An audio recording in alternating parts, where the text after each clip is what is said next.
Hi everyone, I'm Peter Askim and I'm the Artistic Director of the next Festival of Emerging Artists.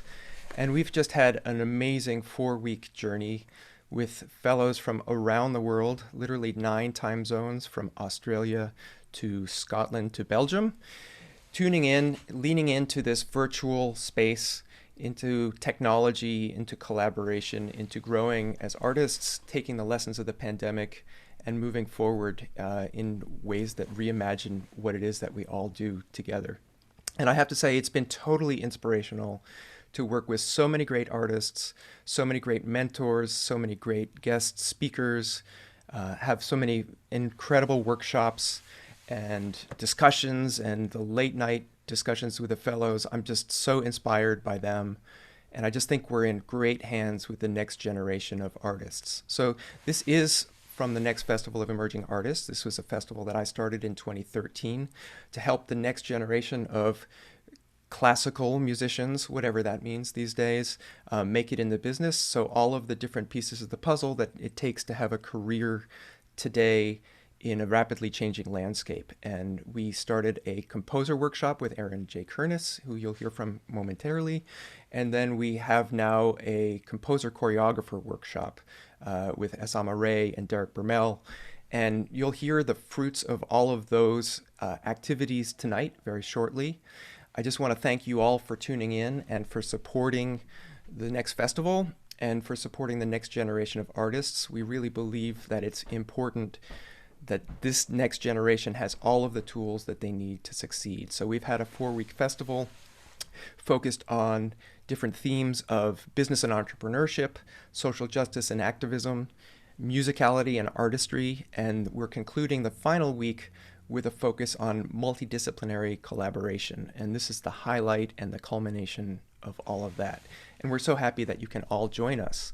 So I mentioned that we began with just performers, and then a few years after that, we started with composers. And so what you're going to hear tonight is the first is a culmination of our work this year with our 3 composer fellows, so Alexis Lamb, Henry Dorn, and Aaron Israel Levin. And they were chosen, as you'll hear, by Derek Bermel and Aaron J. Kernis.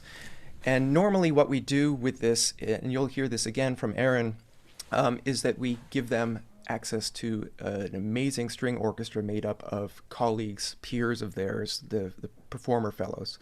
And so last year and this year we made an adjustment for the pandemic, and I just knew that Aizuri String Quartet was the ones to carry us forward and to really give the composers the full experience. But so what I want to do first is play a message from Aaron, who is the mentor composer for our composer workshop.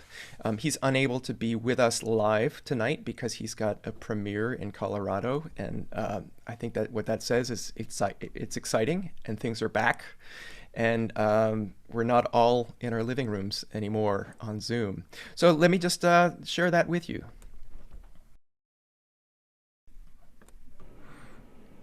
Good evening, everyone. So happy that you've tuned in to these celebratory presentations for the next festival, this culmination of this year's festival. I'm Aaron J. Kernis, and with Derek Bermel, we act as composer mentors for the festival, choosing composers and working with them in close collaboration. The first part of this evening's presentation will be works for string quartet.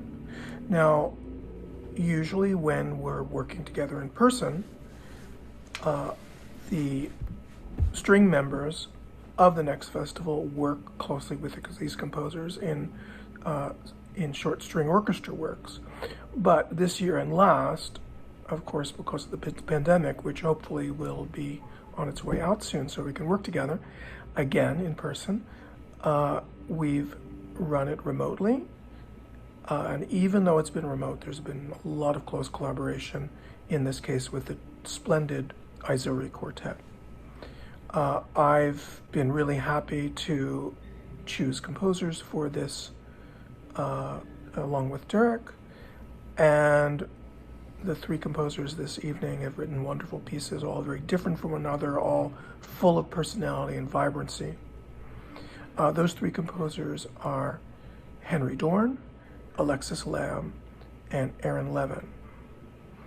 I think their collaboration with the quartet has really been very fruitful, and I intuited quite strongly that these composers would have an especially meaningful experience working with such a fine professional string quartet.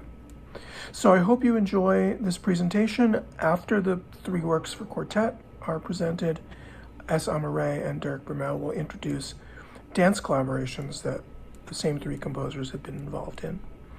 And I hope you enjoy this evening's works and this celebratory presentation. Thank you. So as Aaron mentioned, we thought that the Aizuri String Quartet would be the most amazing collaboration partners for these young composers. And as Aaron mentioned, we have 3 composer fellows. And so what we wanted to do, and the purpose of the composer workshop, is to give composers a chance to write a rough draft, do a laboratory kind of workshop, have the quartet read their music, ask questions, kind of delve deep, explore, take the chance to grow and learn about writing for strings and about writing for string quartet with some of the very best, and then take about a month and take all of that feedback that they got and do then a final draft, which then the quartet recorded just about a week ago. And so the quartet is all here, all 4 of them. And I just wanted to welcome them. They're one of my favorite quartets of all time, and we've worked together several times, and I've known several of them for a really long time. They did amazing work kind of mentoring the composers, but then also bringing their music to life and kind of to exquisite life. So welcome to the quartet. So Ayane, you and I talked early on about this project and kind of the values that we have at the next festival about giving opportunity and the tools to succeed for these young artists. And that's something that the quartet values strongly, I know, and that you do a lot of these composer workshops. Can you just talk a little bit about the format of a composer workshop to begin with, and then this in particular, your work with our 3 composers? Yeah, sure. First of all, thank you, Peter, and Next Festival for having us here. It's just been such a pleasure to work with the 3 composers, and all 3 pieces are beautifully different and so amazing, and we can't wait to share them with all of you. And yeah, as Peter said, we've done a few of these virtual workshops during the pandemic, and I think in terms of format, they've been pretty different across the board. It's just it depends on, what the needs are of the composers and what kind of process best fits the composers. And this was a new format for us, doing kind of a rough draft, as Peter said, once, and then taking a month off and then seeing the piece again a month later. And it was really, really fascinating to see the differences and similarities of the first draft to the second iteration of the piece. And we loved kind of seeing, it really felt like we were a part of the process, because often we don't really get to see the kind of the midway point of a piece. We're usually handed a complete work. And that was really neat to be a part of, not only to be a part of it, but to have a little peek into the composers' minds and their creative world, and be a part of it and be able to give some insight about what works, what could be improved, what works best on string instruments. And I think also as a quartet, we learn a tremendous amount from any composer. Sometimes we discover techniques and sound worlds that we never thought of, and it's always such a pleasure to collaborate in this way. I don't know if any of the other members maybe want to jump in and share their thoughts as well. It was really such a joyful experience. We loved really the different sessions of work with them. Yeah, we're so excited to be with you. We're so grateful to get to work with these composers and with you, Peter and Aaron. Thank you. Yeah, just echoing what everyone has said already. Such a joy to work with all three composers and Peter and Aaron. It was just such a collaborative process, and everyone was just so open to all the ideas being thrown out. Yeah, it was wonderful. And I think like what Ayane was saying, how, each piece that you're going to hear tonight is really wonderfully different. And I think it was really fun for us to kind of get to know each composer's language and also to get to share with them, like as a quartet, when we see a piece, either for the first time or when we did our second draft, like what are the things that we pick up from what we see? Like what do we try to, how do we try to bring it to life? Like what are the things that we find really helpful, or like we love kind of seeing the composer actually tell us like very descriptive things about their music, and we were encouraging everyone to be more, to give us more of those details, in addition to the notes and to and so to be able to do that, I think was really wonderful. So we're really grateful for the opportunity. Well, thanks so much. I mean, it's an amazing process and an amazing gift that you've given these three composers, and I'm so grateful too. So our first composer tonight is Alexis Lamb, and I want to invite Alexis to say a little bit about her music. Hello, everyone. Thank you so much for being here this evening. And hello, Aizuri Quartet. Thank you again for all of your work on the piece. The work that I have for you tonight is entitled A Rock Skip and Someone Else's Dream. And it's a combination of two different past and very recent events in my life. One of them was the first time that I heard a rock skip over ice. I was in Baltimore with a friend, and he showed me what that sounds like, and I just was infatuated with the sound. But the second one is that my wife and I recently bought a house, this house that I'm in right now, and it was a really bittersweet and quite tragic reason as to why we were able to purchase this house. And yet we're still incredibly grateful, and it's a huge blessing for us. And so this piece is sort of embodying all of those emotions together, the things that I'm not able to quite express with words. So thank you all again so much for being here, and I hope you enjoy.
Oh, wow.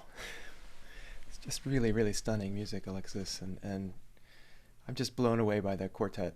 And you'll see each piece that they play tonight, they just invest totally, and it's a different world altogether. Um, bravo, bravo, Alexis. Bravo, Alexis. Thank you all so much. It was really, really beautiful. So the next composer that we'll hear from tonight is Aaron Israel Levin. Hey, Aaron, how are you? Everyone, I'm good. How are you? Great. Can't wait to Good. hear this. Me too. Yeah, so a little bit about the piece. The title of my piece is Snow Figments. And despite there being so much snow-inspired music out there, I actually looked to a piece that has nothing to do with snow, which is a piece called Three Pieces for String Quartet by Stravinsky, who's a Russian composer from the 20th century. And my piece kind of pays homage to that piece in many ways. My piece is also a set of three movements. Um, and if you know the piece by Stravinsky, you'll hear a lot of references, but if you don't, that's totally okay as well. The first movement is called Folk Tales. The second movement is called Footsteps. And the third movement is called Februaries. And it's meant to be evocative of different parts of winter. So thank you so much, everyone, for tuning in tonight. And thank you, Aizuri Quartet, for being here. I'm really excited. Enjoy the piece.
Yay! Thank you. That was incredible.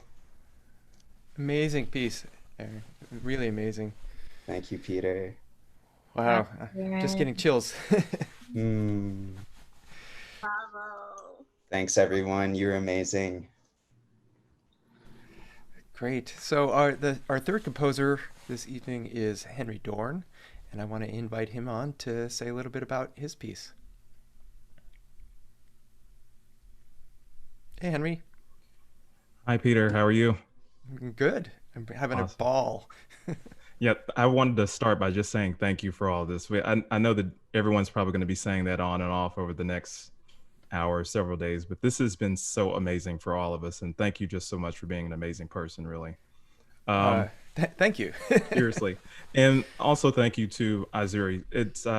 I kind of wanted to start off thinking about the collaborative process, getting to where I was with the quartet, and it's just been incredibly inviting to work with them. Aside from just being amazing players, just incredibly kind, and the feedback has just been incredibly amazing. So where I started, I feel like was totally different from where I ended. Um, but the piece itself was largely influenced by the pandemic, and I'd already written a piece that was looking at the pandemic in the midst of it for string quartet, and was very kind of heady and very serious and moody, and almost like a memorial in a way. And I thought about this piece as, how am I feeling now, kind of in the shadow of the pandemic, if you want to call it that. I know we're still very much invested in what's going on, but how do I feel now that it's kind of, it kind of feels like we're on the other side of some things, and the light is kind of starting to peak. And something that continued to kind of reverberate to me is that we were all adapting to these changes, like social distancing and wearing masks and having to wash your hands a billion times. That last one we probably should be doing anyway, right?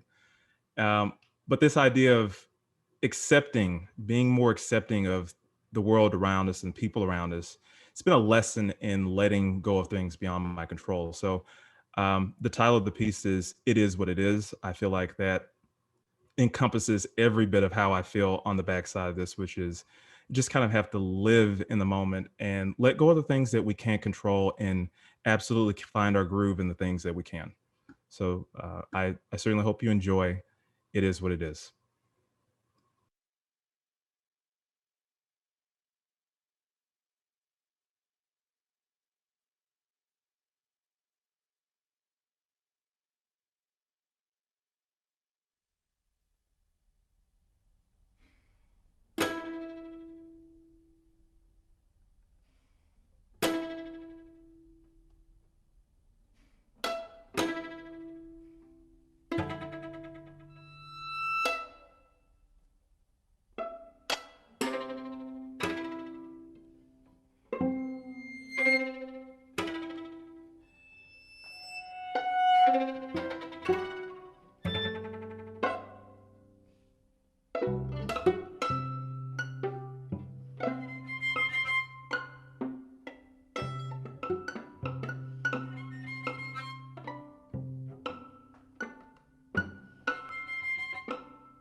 Because you have idea, okay, something they're not smooth in this. But I say, no, don't worry.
Bravo. That was amazing. Bravo, Henry. Yay. Totally great. Congrats, Henry. Great piece. I think there's a lot of couch dancing happening right now in Zoom land. So thank you so much, Henry and Alexis and Aaron, and also to Aaron J. Kernis for being an amazing mentor, and also Aizuri Quartet. Wow.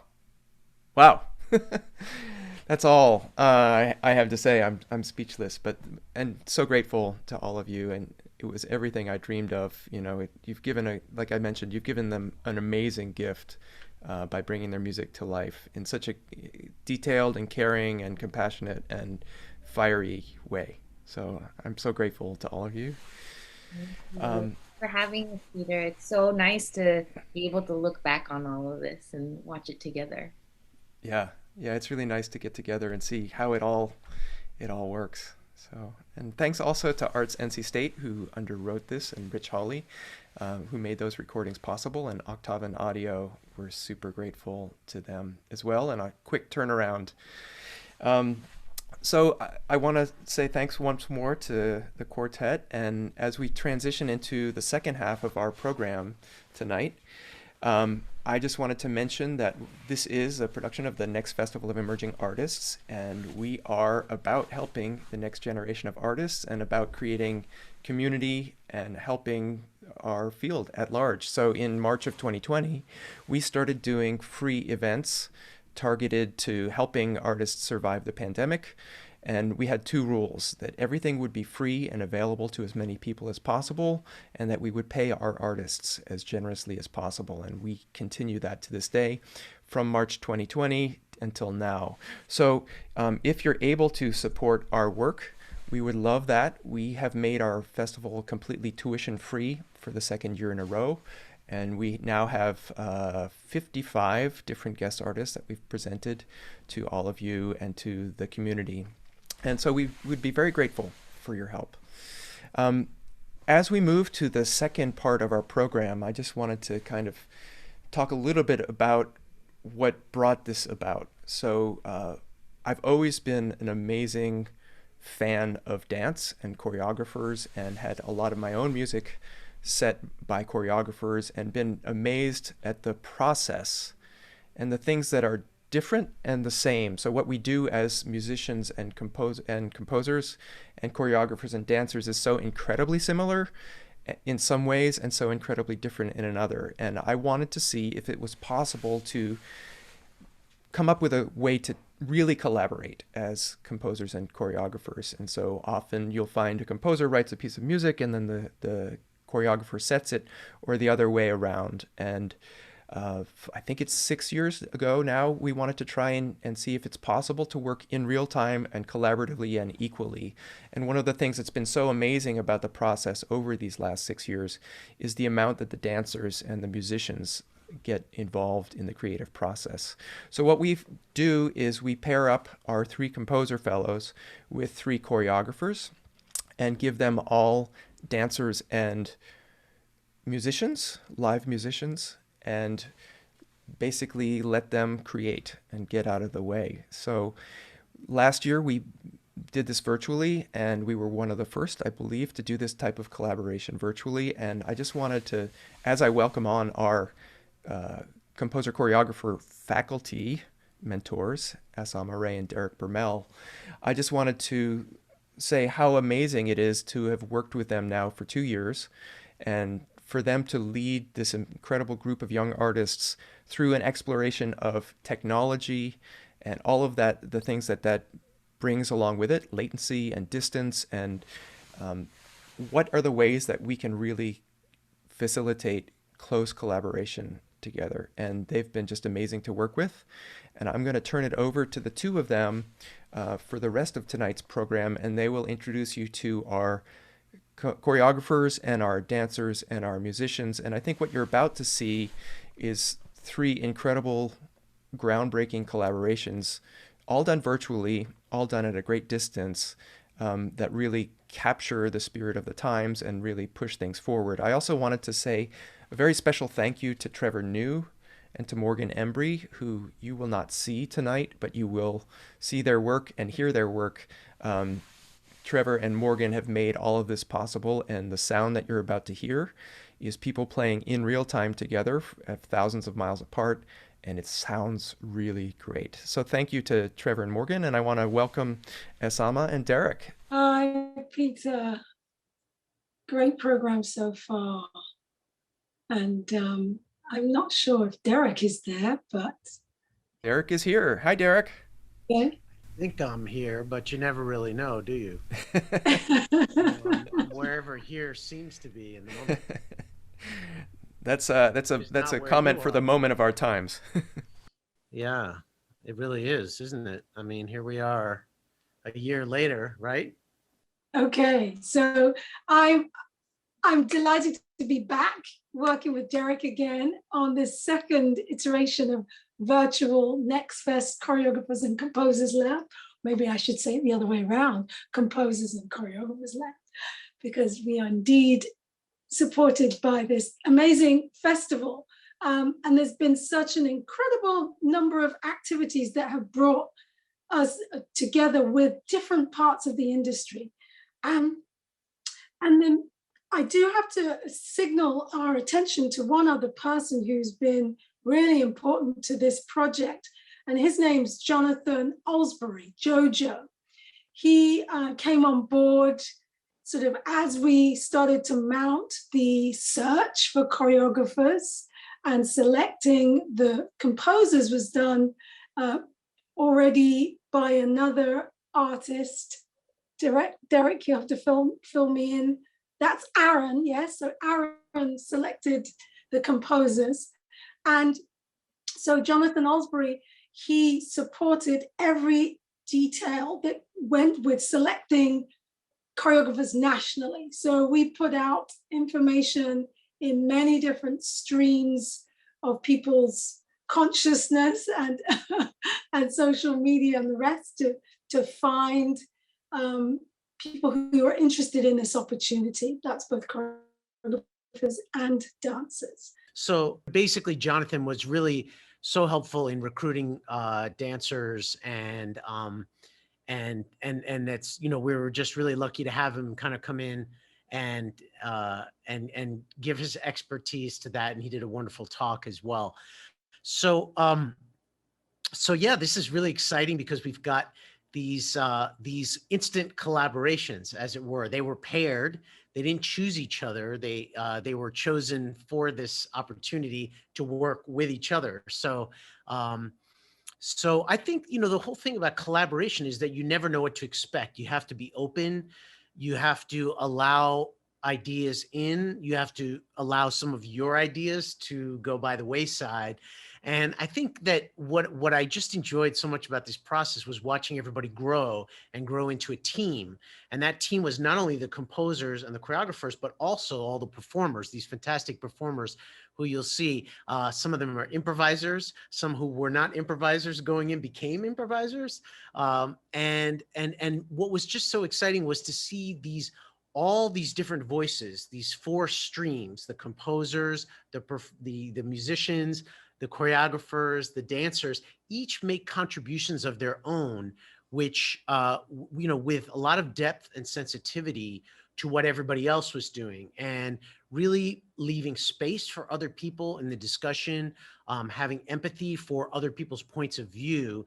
And, you know, in the middle of a pandemic, sometimes that's hard to do because we're in this place, this kind of really interesting place right now where we're all kind of flattened like a screen. And then at the same time, there's this multitasking going on where everybody's having to do a million different things and be in a million different places. We're all across the planet, you know, all across the country, coming to you in an audio format and a video format that is separate, actually Zoom and Clean Feed. And so to tell you a little bit more about that, we're going to be talking to Morgan Embry and Trevor New, who, as Amma mentioned, were just so vital to this project in terms of production. For a project like this, production people are so important. They are really part of the creative process. And so Trevor and Morgan really both contributed creatively to everything that you're going to see tonight. So, and before we start, I would like for Morgan to tell you all a little bit about listening. Hello, Morgan, coming from behind, like, you know, behind the screen. It's like, as Trevor said the other day, I think it's a little bit like the Wizard of Oz, but, you know, or the Wiz, maybe, who knows? Well, thank you so much, Morgan. And we'll talk a little more about your role later in making these things happen, but thank you for everything. And all right, well, is there anybody in the audience? Maybe we should just ask, is there anybody out there who has a question for Morgan about, or they're not seeing what they think they should be seeing? There she is again. So that, you know, just put it in the chat now, either chat now or forever hold your chat. And Morgan, can they chat to you desperately if they have a problem? All desperate chats can come my way. That's fine. Okay, great. Well, I think it's time to see. It's time to. This is the moment. This is the powerful moment. I just want to introduce the next piece, which is called Tumbo, and I don't know if I should say much about it. Everyone has information right in their program, right? Yes, and we're also going to introduce the composer and the choreographer who may choose to say a few more words Yeah. about the piece before they take off. Yes. So Okay, we so have with us our composer and our choreographer. Let me introduce the choreographer first, just to get things started in the right way, right? We've got Tashara Gavin Moorhead. So please join us, Tashara. Nice to see you. And we have Alexis Lamb, who you just heard from before if you were watching the string quartets. Well, hello, everyone. My name is Tashara Gavin Moorhead. I am a dance artist, choreographer, and educator, and recent MFA graduate. I am so grateful to have this opportunity to collaborate with the dancers and the musicians to create Tumbo, Swahili for womb. This piece explores my personal journey in healing my own womb and how it led me to discover my authentic self. I could not have done this without Alexis, Dominique, Hannah, Joy, Harry, Elizabeth, and Jade. And they all brought their stories in so that we could really create an authentic and integrated piece. And now I'm going to pass it off to Alex. Thank you, Tashara. Good evening again to everybody. I just want to reiterate what Tashara was saying about how this was really a completely collaborative process from the get-go between all of the parties involved. So it really felt like a group effort. And, you know, Tashara and I were the guides along the process, but I felt like everybody's ideas really came forth and created what you're about to see. So thank you again. I hope you enjoy.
Bravo.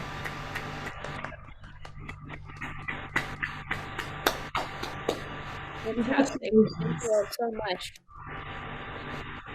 Fantastic. Thank you all so much. What really, really beautiful job there. Love the lighting. We'll talk more about it afterwards, after we finish all three. But congratulations, all the musicians, the dancers, to Alexis and Tashara. Wonderful. Bravo. Rest for a bit.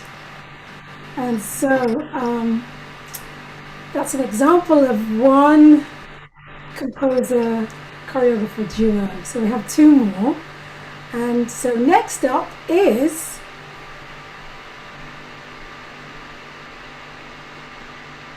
Syrian Reed and Henry Dawn. We have a wonderful duo here that are going to share a little bit about their process before we see the work, and we will see you on the other side. Both looking very crisp in your white shirts, I might add. Thank you. Over to you. Hi, everyone. My name is Syrian Reed, and I am a professional choreographer, dancer, and I also am an educator. Today, the piece that we have been working on is entitled A Testimony of Flight. A testimony of flight is a collective compositional testimony that visually journals the processes of confronting the raw but tangible emotions of life through COVID times. The diversification of musical arrangements paired with the physical movements embodies the idea of intersection through discovery, migration, and relocation.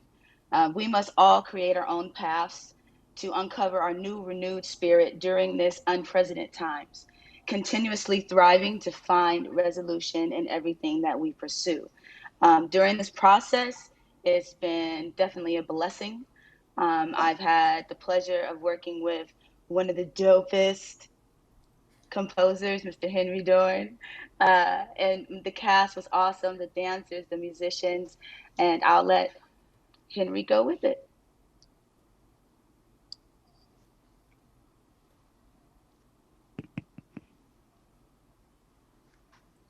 Henry, we can't hear you.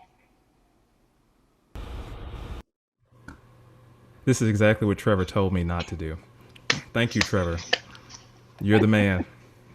Well, we literally got to square one, and it was like, where do we go from here? Because it was like starting from scratch, literally nothing. And this idea of regeneration blossomed into all these new collective ideas, trying to, this word confront and diversification and journey, this idea of capturing our collective journey. I think our own migration, our own paths over the course of the last year, and how we've kind of had to deal with COVID. And every single person in our collective contributed to this process. So, of course, Syrian and myself were grateful to our crew. That's just introducing them. Our dancers included Freya Starks, Emmy Wildermuth, and she's actually the poet behind the words in our piece. So thank you, Emmy, for that. Our musicians, Becca Kasdan, our violinist, Rocio Diaz de Cosio, our cellist, Adam Corbandy, who's doing our keyboard synthesizer work, and the video content creator is Jeffrey Chim. Hope you enjoy our piece. Thank you so much.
But where do they go when they're away?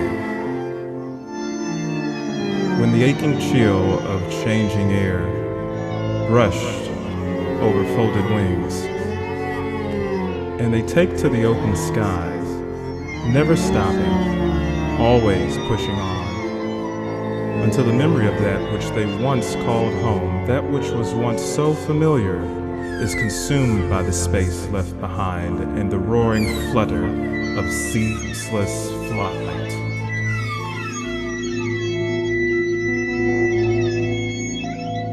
Ceaseless flight. Roaring flutter of ceaseless flight. Where do they go when they're away?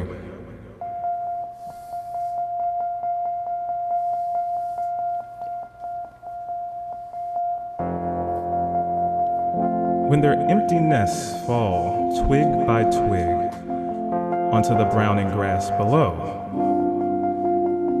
and the once sweet titter of their early morning song, it surrenders to the silence, surrenders to the silence that cunningly weaves its way through the empty trees.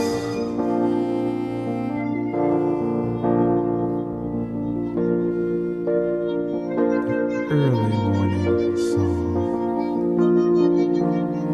surrenders to silence, weaves the trees, through the trees, like a snake towards an unsuspecting prey.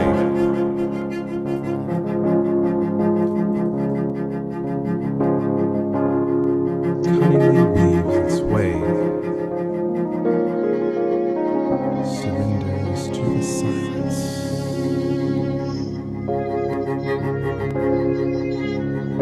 Like a snake towards unsuspecting prey. Unsuspecting.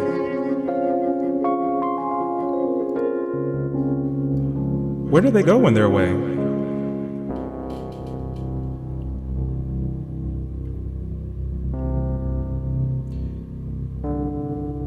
Each morning, when I wake, I eagerly await their return. My ears long for the harmony of their familiar sound, and my heart desires the colorful brush of their wings against the clear sky.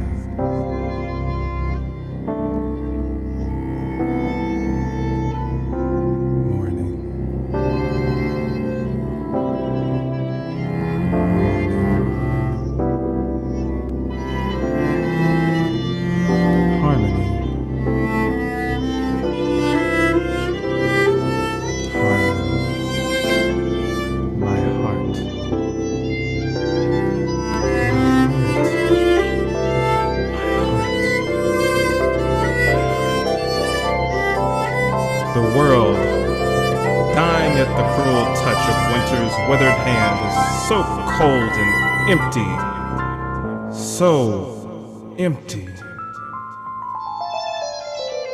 so empty. I can't help but begrudge those who hear their song, riding on the tendrils of the new day's light, whilst I sit and shudder in the prison of my own loneliness. I can only wonder, for what would they return?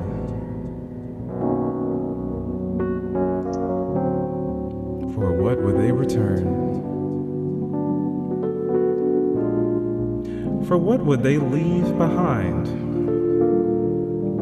Their newly discovered territory filled with new opportunities, new adventures, to come again to that which they had already abandoned once before.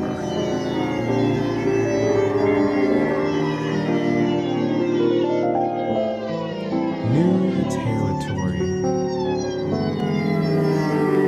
opportunities, adventures,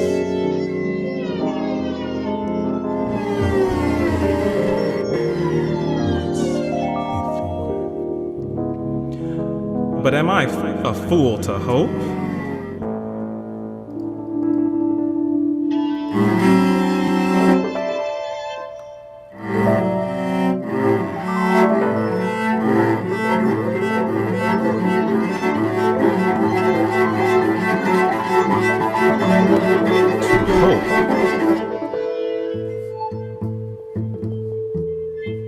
To hope that one day, when the summer sun reluctantly reveals its evasive face and pries open winter's uncompromising grasp, and tufts of vibrant blues and reds and purples peer like eager children through patches of melting snow.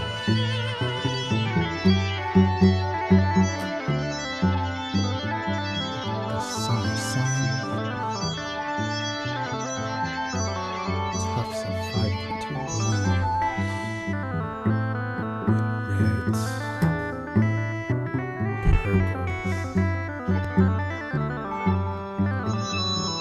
They will delicately land on the branches of green trees, renewed, and fold their tired wings and fill the air with the euphoric symphony that I had missed for so long.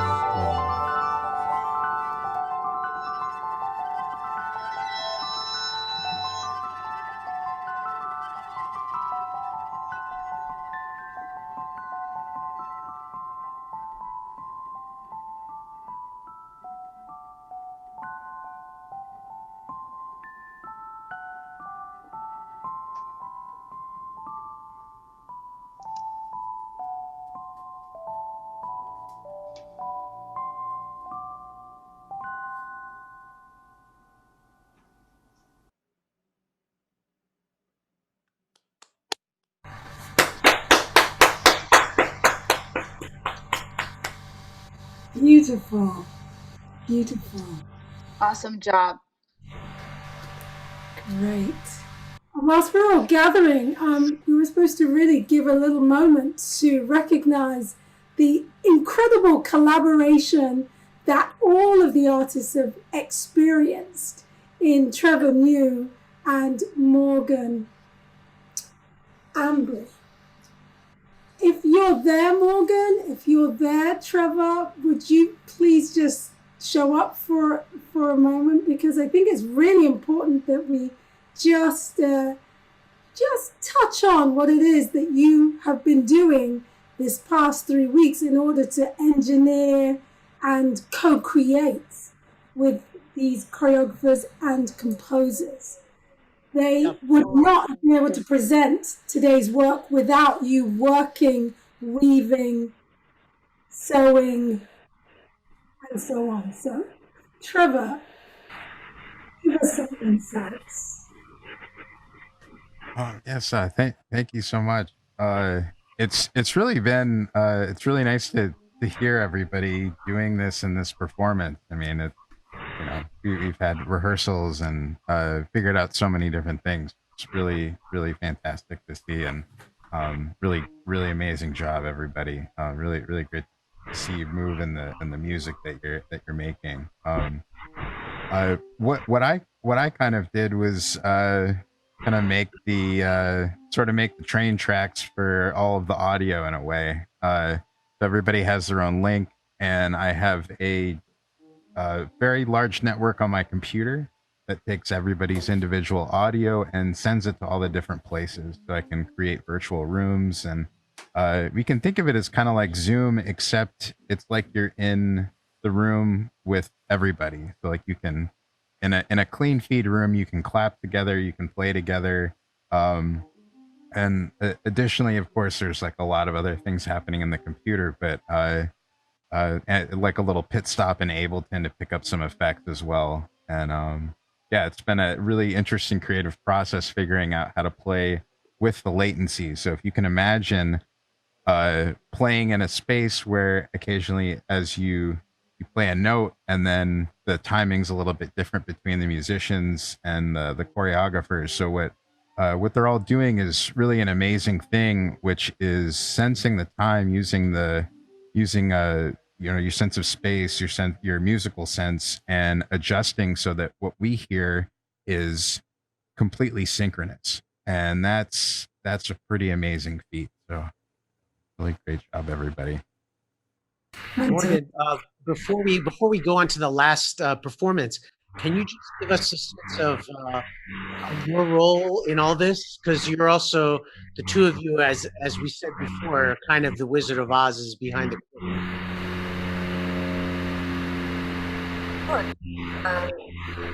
So, my role this year, I'm the project manager, so I'm doing schedule, and Trevor's like the audio side and the clean feed expert, and I'm the video side and the Zoom technician of sorts, I guess.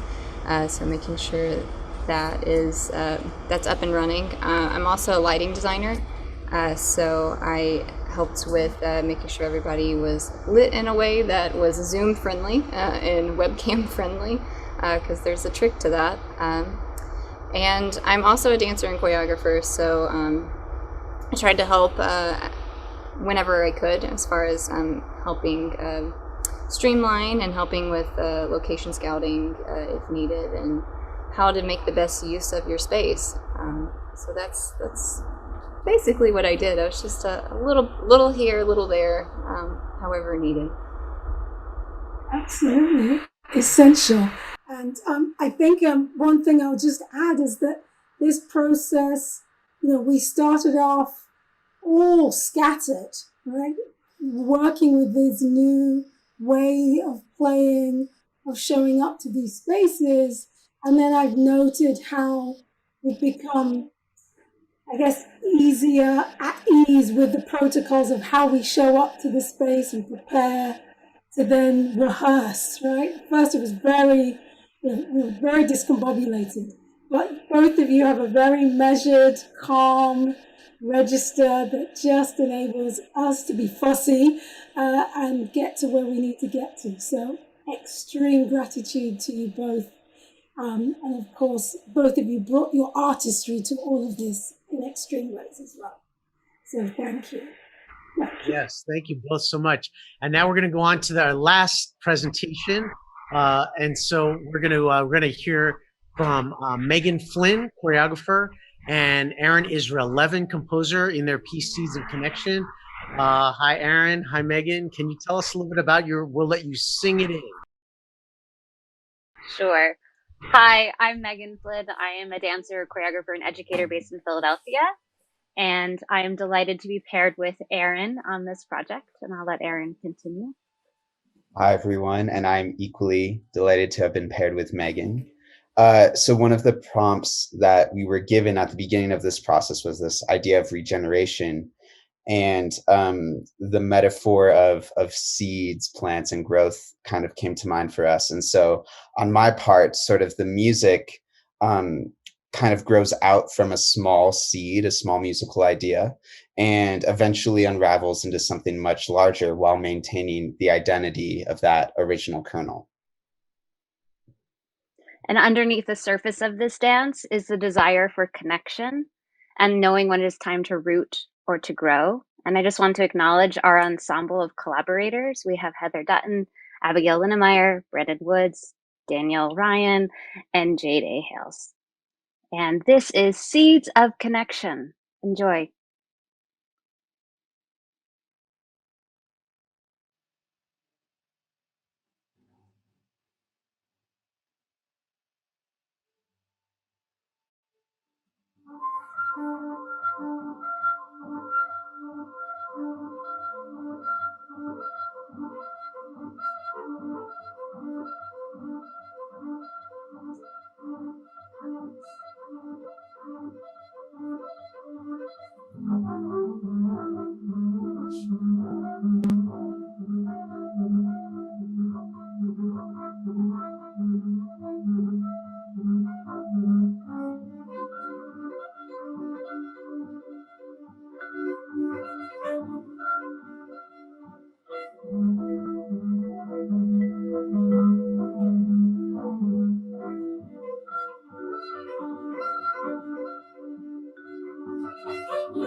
Congratulations.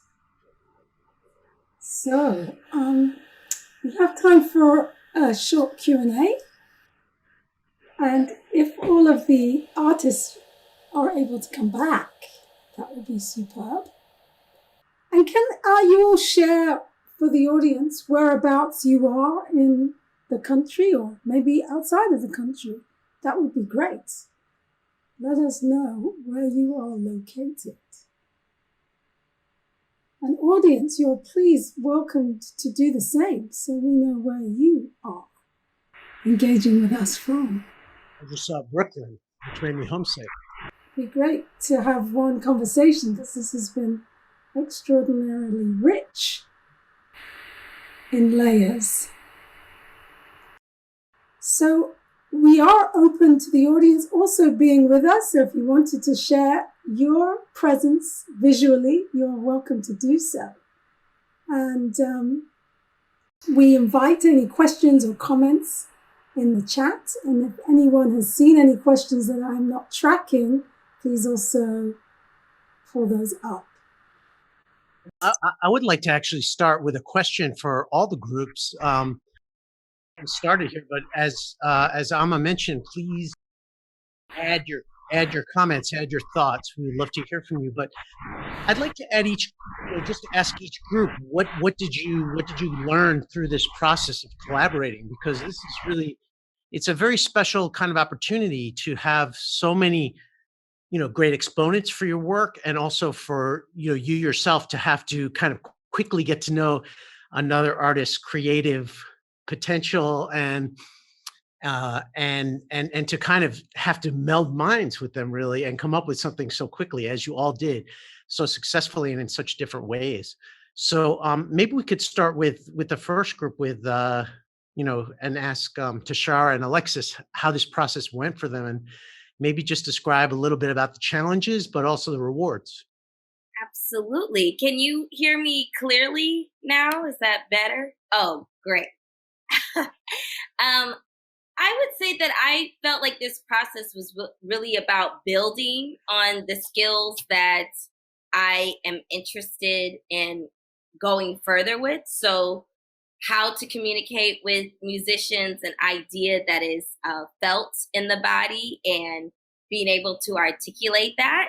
And I've learned that storytelling and texture are really beneficial in trying to communicate that with musicians. They have this wonderful, I believe it was me and Megan were talking, and a little bit I think Siri, and we were talking about like how the language of musicians is just so luscious, and they use textures and they use height and depth to describe something, and it helps.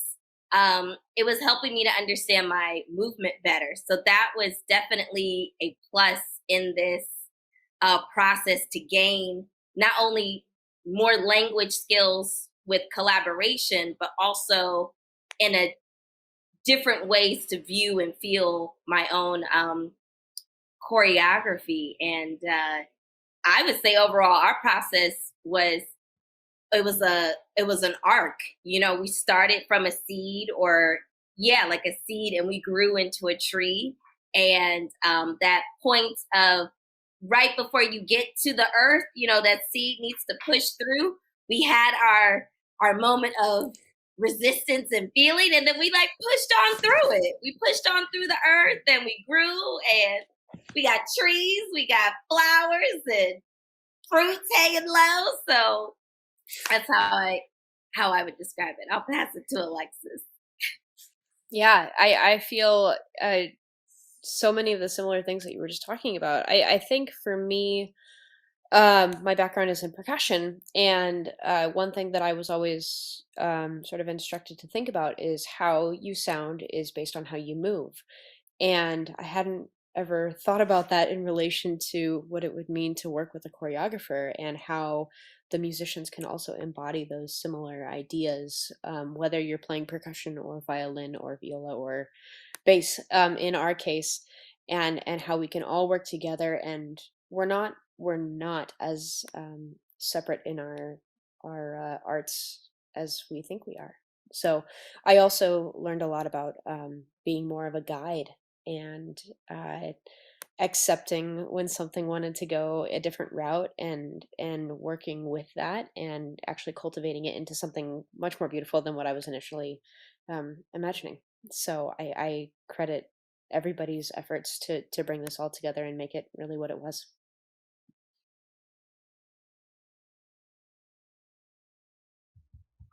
What about those were very beautiful statements there.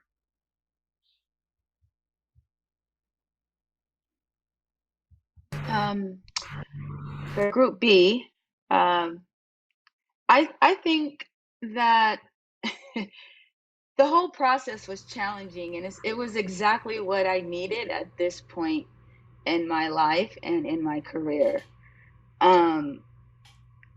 It just made things that were not visual very visual, and that is something that I think that as any artist, we want to continue and grow, but then at some point we kind of get in these sunken things where we're kind of trying to figure out, well, we see visually what we want, but we're not really able to produce them in a light that is in a lens that everybody can see.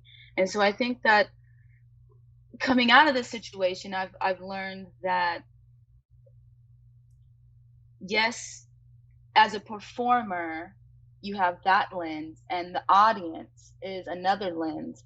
But I never really thought about musicianship as if it embodies movement as well in that lens. And it was just a little it hit me like a ton of bricks. I'm just gonna keep it 100. It hit me like a ton of bricks. And I just felt like in some instances, we had so many ideas and the language was conflicting because we were like, okay, well, do we want this? And then Henry was one thing, he was like Dorian. And I was thinking, is Dorian in Shakespeare time? Am I going to be hearing certain types of sounds? Didn't know anything about it. And again, I wasn't looking at it at that lens because he was giving the musician something to play, but I really wasn't feeling it because I was missing that percussion. I was missing that umph. But there really was percussion in what I was hearing. I had to find it. So you were in Shakespeare, like I said, Henry was in and Henry was in Miles Davis. I don't know. Like you were both right, and I yes. You're right. And I was like, man, we gotta get some groove, some funkiness, and then Rocio came in just messing around, boom, boom, boom, boom. We was like, oh, that's fire right there. We can handle that. And I was waiting on that moment, but I'm glad that I didn't start off like that. I'm glad that I let the musicianship also kind of shape and mold what kind of performance I was doing, because I hadn't been in that situation. I'm used to directors giving me what they want and they saying, okay, you have to produce this. That's what I'm used to. Or selecting music myself and saying, oh, okay, yeah, we can duplicate that. That's cool. So I was almost like a follower in some sense. I don't know if that makes sense. Like I've learned to follow in this process. But that's all I have to say about that. Basically everything Syrian said is what I'm thinking. So particularly this last part that she just had, this idea, these last two things that she said, one about the necessity of following, and the inner conductor want to take charge part of me is like, I need to micromanage and control every aspect of what's happening in this process. All the music it all needs to fit in this box. I feel like there's something sometimes as composers where we feel like everything needs to fit very neatly into this box that I've designed or crafted. And if it's outside of the scope of this box, well, that may not be what I wanted. And I think sometimes notation, us putting this stuff on paper for the musicians, it kind of boxes us into things. Like we kind of get trapped into this prism almost. And I think this process has totally been about knocking down some of those walls. Like the musicians have been confronted directly with the dancers being confronted directly with the musicians, and there has had to, of necessity, there had to be interplay between these parts. All of these things needed to work together like a very interesting clock. You know, every single part contributes equally and differently, but it's all interacting together. And the music has become a reflection of that. I remember getting to the first rehearsal and thinking, okay, where are the parameters and how can I possibly make rhythm and time happen across the interwebs? And it was just like, this is an impossible puzzle.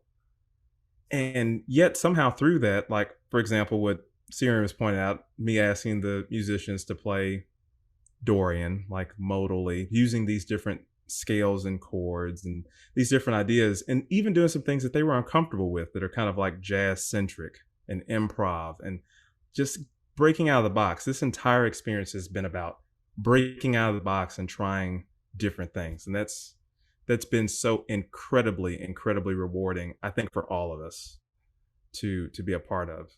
And I've seen nothing but, I think, for me personally, growth, but growth for every single person that was a part of our collective in doing that.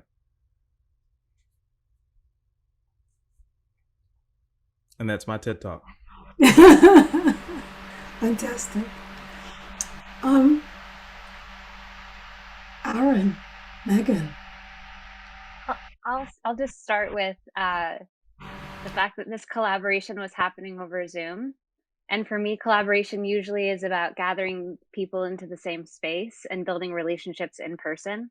And so to build relationships with people that I'd never met before, and sort of like that level of trust that you know, usually you can feel them in the space with you, but to use the Zoom screen for a collaboration, it's just a different level of really sort of like committing to this process of the unknown and trusting the collaborators in these individual Zoom spaces to show up and do the thing that they do. And it's just really like a gift to see you all. So to this ensemble that I've worked with, and Aaron, thank you so much. Thank you, Megan. Sorry, there's a plane taking off in the background right now. But I just want to say to those tuning in right now and listening into this, that you just witnessed some truly amazing musicianship tonight. And I'm speaking mostly about the musicians because I'm not a dancer, I'm not a choreographer, but I just have to say that the process the musicians went through was really scary because it's hard enough to play music, but it's like almost impossible to play music over Zoom in entirely different spaces, doing something that's really like kind of happening in real time. And so the fact that all three of these projects came together so beautifully is really stupendous. And so, yeah, it was such a pleasure to witness that happening. And thank you to the musicians for putting so much work into this. Beautiful. The musicians, dancers, do you have things that you would like to share with us or questions you would like to raise? What was the process like for you? Working with choreographers you didn't know in some cases, right? Just sort of, again, being sort of thrust into this space, showing up without any knowledge of what this was going to be all about. What's the growth for you? Is there growth for you? What's your takeaway? What was meant by tethered?